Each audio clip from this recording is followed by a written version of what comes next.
வணக்கம். உட்காருங்க. இல்லை, இவ்வளோ நேரம் உட்காந்துட்டு தான். என்ன வருத்தம்? ஆமா, நான் உங்களுக்கு வெறும் 10% தான், மீதி 90%. நீ ரொம்ப ஓவரா பேசுறேன்னா நான் இன்னும் பேசவே ஆரம்பிக்கல சார். நல்லா கேட்டுக்குங்க. சொல்றா. சுகுமாரோட சபலம். Halo sahabat, assalamualaikum. Semoga sehat selalu dan senantiasa berbahagia. Terima kasih sudah subscribe dan menyimak video-video LK21 Revive. Semoga Tuhan Yang Maha Esa selalu memberikan rezeki yang berkah dan berlimpah ruah untuk sahabat semua. Nah, kali ini LK21 Revive akan membawakan alur cerita film yang berjudul Siva Kumarin Sabadap. Bagaimanakah keseruan filmnya? Gak perlu banyak basa-basi, ini dia alur ceritanya. காஞ்சிபுரத்தை நம்பி தானடா பட்டுப்படம் வாங்கி வரேன். தாத்தாவை பத்தி அசிங்கமா பச்சை பச்சை ஐயோ அந்த கொடுமை என்ன தெரியுமா சொன்ன அந்த owner?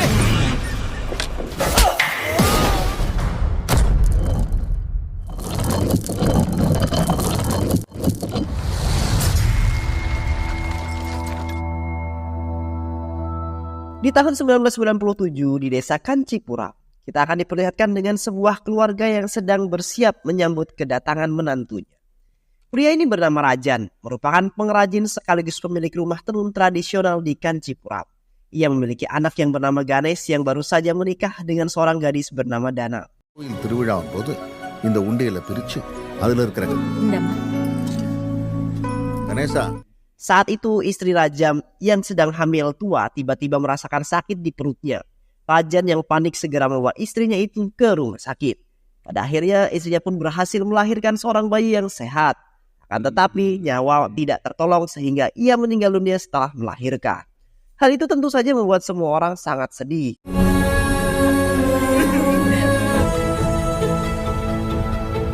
Ganesh yang kini memiliki adik baru yang memberikan nama Murugan.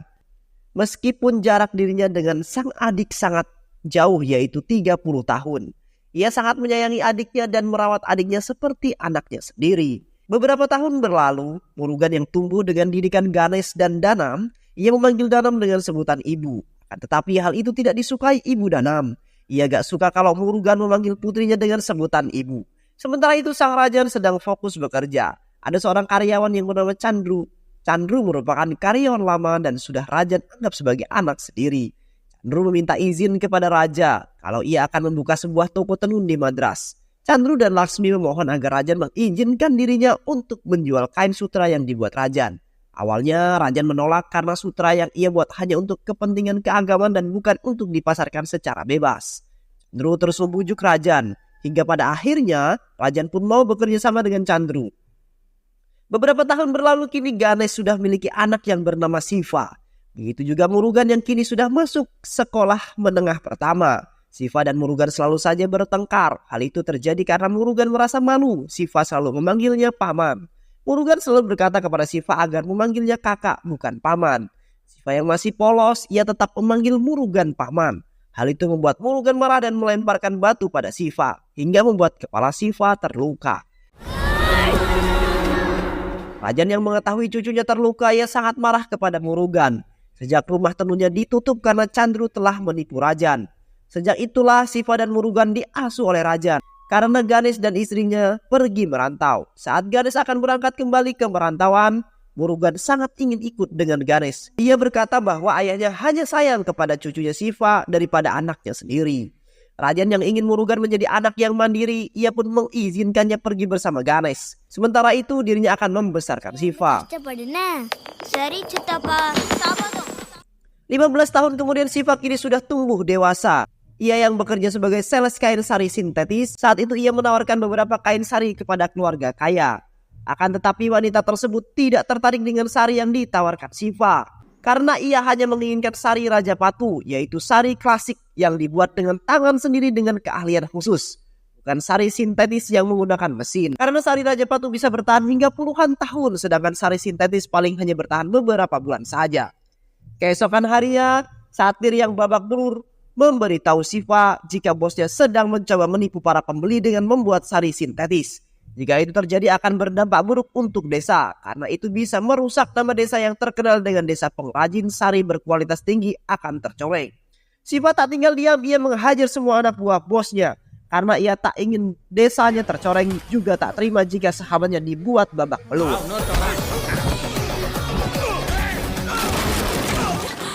Dengan mudah Siva menghajar mereka semua. Bosnya tak terima dengan perlakuan Siva, ia pun melaporkan Siva ke polisi, yang membuat Siva harus ditahan. Tak lama Rajan datang. Rajan berkata kalau mereka tidak bersalah karena mereka hanya menjaga nama baik desa. Polisi tidak bisa berbuat apa-apa karena bos mereka sudah menuntut Siva. Rajan sangat marah mendengarnya. Ia mengancam akan membakar kantor. Karena tindakan Rajan itu malah membuatnya harus masuk penjara juga bersama Siva. Ganesh yang mengetahui bapaknya dan juga Siva ditahan polisi, ia minta bantuan Murugan untuk membebaskan mereka. Dengan mengerahkan pengacara yang disewa Murugan, akhirnya mereka pun berhasil dibebaskan. Ternyata Murugan saat ini telah menjadi orang yang paling disegani di desanya, karena ia adalah menantu pengusaha raja tekstil terbesar di Madras. Hal itulah yang kemudian membuat polisi mau membebaskan mereka. Sesampai mereka di rumah, dengan berlagak sombong Murugan berkata kalau dia malu karena setelah sekian lama tidak ada perubahan pada Siva yang masih saja menjadi pengacau. Lalu Murugan berkata kalau ia akan membawa Siva ikut bersamanya agar Siva bisa sukses seperti dirinya. Pada awalnya mereka menolak, tapi ibu malah berkata agar Siva bisa ikut dengan Murugan karena hal itu bisa menambah wawasan dan juga pengalaman. Keesokan harinya mereka pun berangkat. Tak lupa Satir pun ikut bersama mereka. Sesampai mereka memasuki rumah yang mewah dan megah, namun Siva terkejut setelah melihat sepupu istri Murugan ternyata wanita yang Siva incar saat kuliah dulu. Wanita itu bernama Ruti, anak dari Laksmi. Saat kuliah Siva sempat menembak Ruti, tapi Ruti menolak cinta Siva karena Siva hanya orang miskin dan tidak selevel dengan orang kaya. Saat itu Siva berjanji kalau dirinya akan menjadi kaya dan membuat Ruti menyesal setelah menolaknya. Di sisi lain, Chandru mantan karyawan Rajan telah menjadi seorang pengusaha tekstil sukses di Madras. Ia memiliki 2 anak. Anak pertama bernama Aisu yang kini menjadi istri Murugan. Sedangkan anak yang kedua bernama Mano. Ia adalah kepala penjualan di perusahaan. Siva kemudian diangkat menjadi supir pribadi Ruti. Sedangkan Satir menjadi asisten pribadi Ruti. Ruti selalu mengejek Siva yang dulunya berjanji akan sukses. Ternyata sekarang masih miskin. Lalu mereka pergi ke perusahaan Chandru. Ruti akan melamar pekerjaan sebagai asisten pribadi Chandru. Saat Ruti akan menandatangani kontrak, Siva berkata kalau dirinya gak setuju karena untuk menjadi asisten kepala harus memiliki kemampuan dan keterampilan yang telah teruji. Karena kalau asal-asalan justru akan buat perusahaan bangkrut. Chandru yang mendengar hal itu sangat kagum kepada Siva karena pengetahuannya. Chandru kemudian meminta Siva untuk melatih Ruti sebelum Ruti menjadi asistennya. Saat itulah Siva menjadi bos Ruti dan membalas perlakuan Ruti kepadanya. Meskipun begitu, di rumah Siva tetap menjadi seorang supir Ruti. Malam itu Ruti meminta Siva untuk mengantarkannya ke pesta teman Ruti. Sesampainya di sana Ruti kaget karena pestanya diadakan di klub malam. Terlihat di sana juga ada Mano. Ruti dan Mano pun masuk ke dalam. Mano yang mabuk tak bisa mengandalkan dirinya dan ia malah menggoda seorang cewek. Pacar si cewek yang melihat hal itu tak terima kalau ceweknya digoda pria lain. Mano yang ketakutan kabur dari klub tersebut. Sementara itu pria tadi membalas kelakuan Mano kepada Ruti. Karena mereka melihat Ruti lah yang dari awal bersama Mano. Ruti yang risih dan ketakutan kabur keluar dan mengadu kepada Siva. Siva yang tak tega melihat Ruti yang ketakutan. Ia lalu menghajar semua pria yang telah mengganggu Ruti.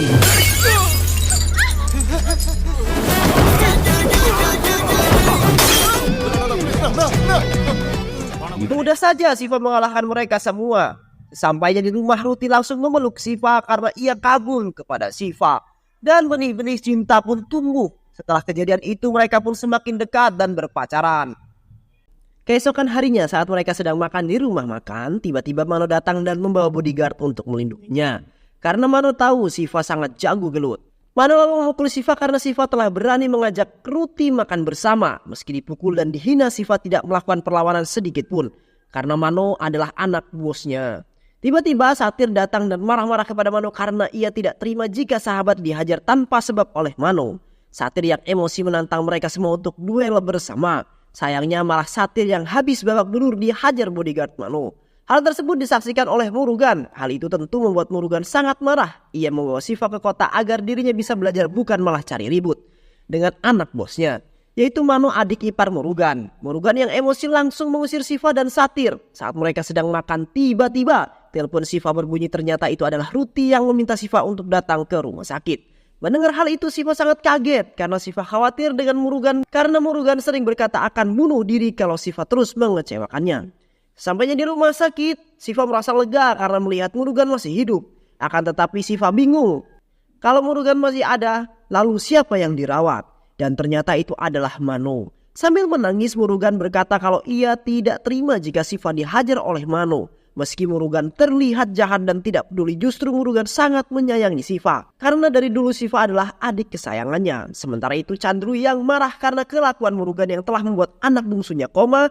Ia pun mengusir Murugan dan berkata kalau Murugan hanyalah beban dan tidak ada gunanya. Kalau saja bukan Aisu yang meminta menikah, Chandru tidak sudi punya menantu miskin seperti Murugan. Dengan terpaksa mereka pun harus pergi dari rumah Chandru. Murugan sangat sedih karena ia harus berpisah dengan Aisu. Murugan tidak peduli dengan hinaan Chandru kepada dirinya, tapi Murugan tidak bisa hidup jika Isu tidak ikut dengannya. Saat itu juga Murugan berlari ke laut untuk mengakhiri hidupnya. Namun Shiva dan Satir dengan cepat mereka menghentikan Murugan. Sebulan setelah kejadian itu, Laksmi berkata kalau dia akan menikahkan Ruti dengan Mano. Laksmi juga meminta agar Aisu bercerai dengan Murugan.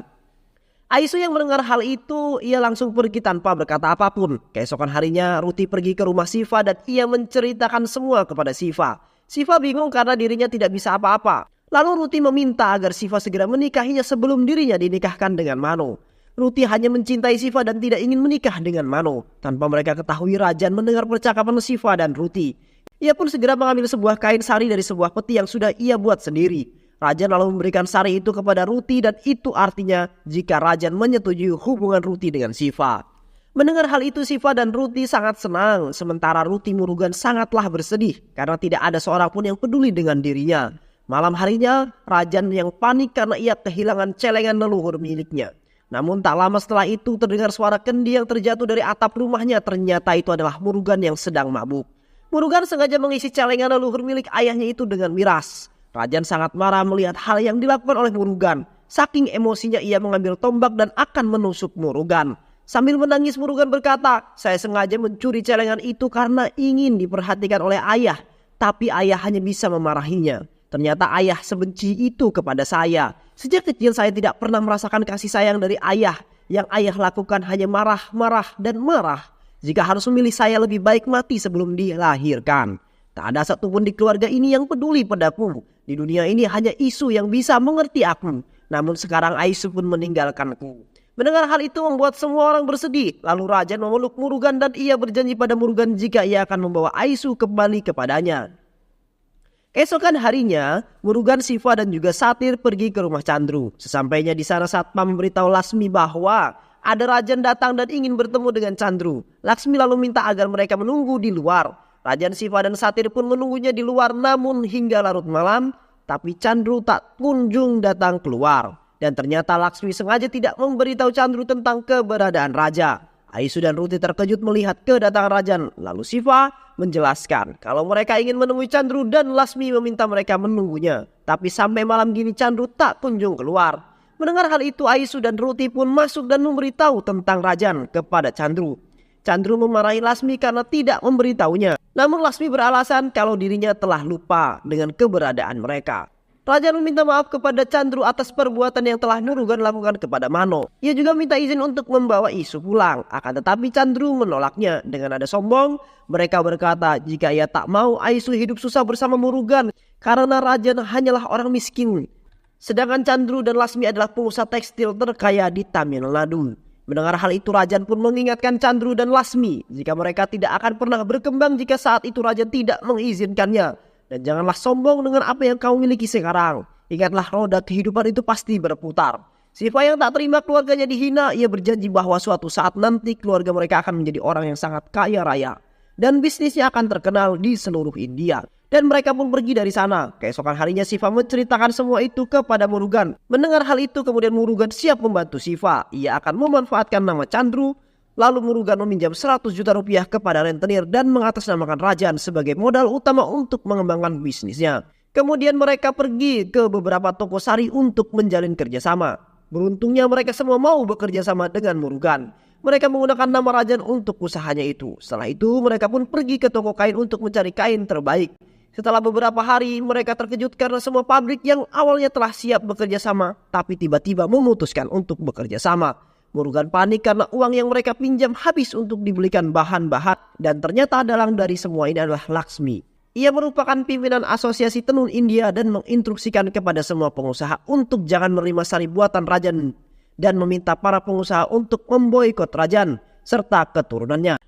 Ganesh yang mengetahui Murugan meminjam tanpa sepengetahuannya membuatnya sangatlah marah. Tak lama rentenir itu datang untuk mengambil pinjaman 100 juta rupiah. Rajan yang bingung karena ia tidak memiliki apapun, dengan terpaksa ia pun menggadaikan surat rumah kepada rentenir. Rentenir itu memberikan waktu 6 bulan kepada Rajan. Jika tidak, maka rumah ini akan ia sita. Malam harinya Siva, Satir, dan Murugan datang ke rumah Chandru. Siva tak terima karena Laksmi telah bermain curang. Siva juga berkata orang seperti Laksmi tidak pantas menjadi ketua asosiasi. Namun Laksmi membantahnya. Ia berkata justru kalianlah yang tidak pantas bergabung dengan pengusaha seperti kami. Sementara itu Aisu yang tak tega melihat kondisi Murugan, ia memutuskan untuk ikut dengan Murugan. Karena hanya Murugan dan bisa mengerti keadaan Aisu. Chandru yang tak bisa berkata-kata lagi, ia berjanji pada Aisu kalau Chandru akan mengantarkan Aisu besok ke rumah Murugan. Keesokan harinya, Chandru pun datang ke rumah Rajan. Dengan nada sombong, Chandru berkata ia tidak sudi membiarkan Aisu hidup di dalam kemiskinan, karena rumah kalian saja akan disita. Saya bisa saja melunasi hutang kalian, asalkan Rajan mau bersujud ke kedua kaki saya. Rajan yang mendengar hal itu hanya bisa terdiam dan meminta Chandru untuk pergi dari rumahnya. Sementara itu Siva sangat bersedih karena musibah yang menimpa keluarganya. Raja lalu menghampiri Siva mencoba untuk menenangkannya. Lalu kenapa kakek tidak mau menenun lagi? Ucap Siva sambil menangis. Rajan pun memberitahunya 20 tahun yang lalu Chandru dan Lasmi meminta izin kepada Rajan karena mereka mau membangun toko sari milik mereka sendiri di Madras. Rajan yang sudah menganggap Chandru sebagai adik sendiri, ia pun langsung menandatangani surat tersebut tanpa ia baca dulu sebelumnya. Dan tanpa sepengetahuan Rajan, Chandru menjual sari hasil rajutan Rajan di kolektor sari dengan harga yang sangat tinggi. Sedangkan Chandru membodohi Rajan dan membeli sari dengan harga yang sangat murah. Dan setelah 3 tahun berlalu, Chandru dan Lasmi datang membawa mobil. Dengan nada sombong, Lasmi memberikan uang gaji para penenunnya yang terlambat karena uang gaji mereka dipakai Lasmi untuk membangun pabrik yang lebih besar. Karena uang telah mengubah karakter Chandru, sehingga Rajan pun menolak kerjasama lagi dengan Chandru. Namun Lasmi menjelaskan bahwa isi perjanjian telah ditandatangani oleh Rajan saat itu adalah desa ini tidak boleh menjual hasil tenunnya kepada siapapun kecuali untuk Chandru. Dan jika itu dilanggar maka akan dipidanakan. Rajan yang mendengar hal itu sangat kecewa dengan Chandru. Rajan bersama para warga pun mengusir Chandru dan Lasmi dari desa. Setelah kejadian itu Rajan memutuskan untuk menutup rumah tenunnya daripada ia harus kerjasama dengan Chandru. Rajan meminta maaf kepada Siva karena tidak bisa memberikan kehidupan yang layak kepada keluarganya. Selama hidupnya Rajan membuat sari itu hanya untuk acara keagamaan, bukan untuk diperjualbelikan secara bebas. Dan sari yang ia buat adalah sari Raja Patu. Siva yang mendengar hal itu membuat terkejut dan seketika ia teringat kembali dengan keluarga kaya yang saat itu ia tawari kain sari. Dan ia menginginkan kain sari Raja Patu. Siva pun langsung pergi ke rumah keluarga kaya itu dan membawa beberapa kain sari yang tersisa. Setelah dicek keaslian oleh orang kaya tersebut, mereka kaget karena yang dibawa Siva memang asli dari Raja Patu. Wanita kaya itu sangat senang karena ia telah lama mencari di seluruh Tamil Nadu namun tak kunjung menemukannya. Sekarang Siva datang ke tempatnya dengan membawa sari yang ia inginkan itu. Ia sangat membuat wanita itu bahagia. Siva lalu menceritakan bahwa sang kakek yang menenun sari Raja Patu. Dan saat ini kakeknya masih hidup dalam kemiskinan. Bahkan ia kehilangan harga diri karena ditipu teman yang memiliki hutang 100 juta rupiah. Mendengar hal itu wanita itu merasa kasihan. Siva berkata kalau ia akan menjual satu sari itu seharga 100 juta. Tanpa pikir panjang wanita itu membeli 4 sari Raja Patu milik Siva. Siva juga tak menyangka kalau harga Raja Patu bisa semahal ini. Ia menjelaskan jika suatu barang dibuat dengan tangan profesional dan sangat hati-hati. Karena tak semua orang bisa membuat Raja Patu dan Raja Patu adalah sari dengan kualitas yang tidak diragukan lagi. Dan beruntungnya orang kaya itu memiliki banyak kontak kolektor sari dan akan membantu menjualkan sari miliknya. Mendengar hal itu Siva sangat bahagia. Ia menangis haru dan berterima kasih kepada orang kaya tersebut. Keesokan harinya Siva dan Rajan pergi ke seorang pengacara sambil membawakan salinan dokumen yang telah ditandatangani oleh Rajan saat itu. Dan setelah dicek ternyata dokumen tersebut hanya memiliki masa waktu 20 tahun dan sekarang sudah tidak berlaku lagi. Dan pada akhirnya Rajan pun dapat membuka kembali rumah tenun miliknya. Rajan sangat bahagia karena ia bisa menikmati kembali masa kejayaan dan menemukan kembali jati dirinya sebagai pengrajin sari Raja Patu. Lalu mereka pun mendatangi para warga dan meminta mereka untuk kembali menenun. Mendengar hal itu warga sangat senang. Warga juga tidak ragu meninggalkan pekerjaan yang sekarang karena menenun adalah jati diri mereka. Rajan kemudian mengajarkan Siva teknik menenun Raja Patu. Siva yang diberi kepercayaan oleh Rajan untuk mengatur semua dengan penuh semangat. Siva menikmati pekerjaannya yang saat ini. Lalu hasil dari penjualan sari itu, Siva bisa menggaji para penenun dengan layak. Kini Rajan dapat menikmati masa tuanya dengan tenang. Sebulan kemudian Ruti datang dan memohon kepada Rajan agar mereka menikahkan Siva dengan dirinya. Karena jika tidak sang ibu akan menikahkan dengan Mano. Lalu Siva bersama Ruti datang ke rumah Ruti. Dengan jantan Siva berkata pada Laksmi, jika orang tua Ruti tidak mengizinkan mereka berdua menikah, Siva tidak akan mengajak Ruti untuk kawin lari. Mendengar hal itu Laksmi senang karena ia tak sudi punya menantu seperti Siva. Ia juga akan segera menikahkan Ruti dengan Mano. Secara mengejutkan ayah Ruti membantah Laksmi. Ia malah tidak setuju jika Ruti menikah dengan Mano karena ia bisa melihat bahwa cinta Siva begitu besar untuk Ruti. Sang ayah sangat merestui hubungan Ruti dan Siva. Ayahnya mengancam jika ia akan memutuskan hubungan dengan Chandru jika Laksmi terus memaksa anaknya untuk menikah dengan Mano. Setelah pikiran yang matang, Chandru pun meminta Laksmi untuk menuruti kemauan suaminya. Hal itu tentu saja Mano sangat marah dan kecewa dengan keputusan ayahnya. Karena hal itu membuat Chandru tersadar jika kekayaan yang ia miliki saat ini tidak pernah memberikannya kebahagiaan.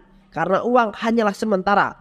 Justru kebahagiaan yang sesungguhnya yaitu berada bersama orang-orang yang tulus mau menerima apapun keadaan kita. Beberapa tahun berlalu berkat kerja keras dan keahlian yang ia miliki dalam menenun, Rajan mendapatkan sebuah penghargaan dari pemerintah India. Hal itu kemudian membuat Rajan semakin terkenal.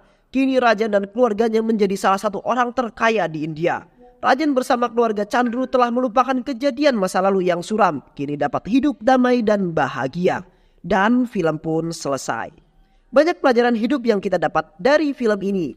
Semoga teman-teman semua terhibur setelah menyimak alur cerita film ini. Terima kasih sudah menyimak video-video LK21 Revive. Semoga sahabat semua terhibur dan sampai bertemu lagi di video-video berikutnya. Wassalamualaikum warahmatullahi wabarakatuh.